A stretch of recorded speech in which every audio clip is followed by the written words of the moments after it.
Government ہسپتالز میں patients کا ہجوم اور لمبی قطاریں۔ موسمیاتی تبدیلیوں کے باعث حالیہ دنوں میں عوام کی بڑی تعداد مختلف موسمی بیماریوں کا شکار ہو رہی ہے، جس کے نتیجے میں گورنمنٹ ہسپتالز میں مریضوں کا بے تحاشا رش دیکھنے کو مل رہا ہے۔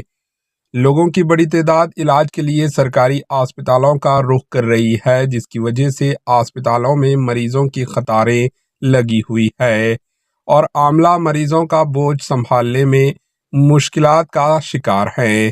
ملک پیٹ کے سرکاری ایریا دواخانوں میں ان اسپتالز میں سے ایک ہے جہاں مریضوں کا ہجوم کافی بڑھ گیا ہے۔ حالیہ دنوں میں یہاں ہر روز تقریباً 600 سے 900 مریض علاج کے لیے پہنچ رہے ہیں، جن میں سے اکثریت موسمی بیماریوں کی متاثرہ افراد پر مشتمل ہے۔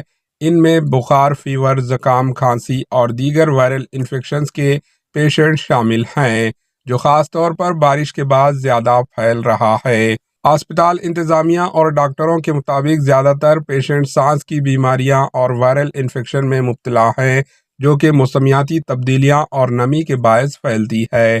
اسپتال کے عملہ کے دن رات اتھنک محنت کرنے پر پڑ رہی ہے تاکہ ہر مریض کو بروقت طبی امداد فراہم کی جا سکے۔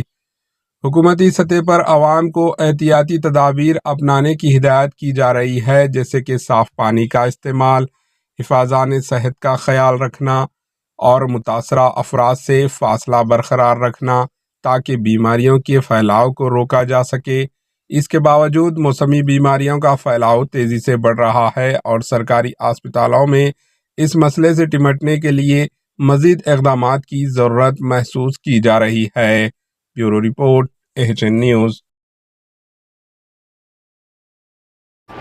AHN نیوز کو لائک کریں، شیئر کریں اور سبسکرائب کرنا نہ بھولیں۔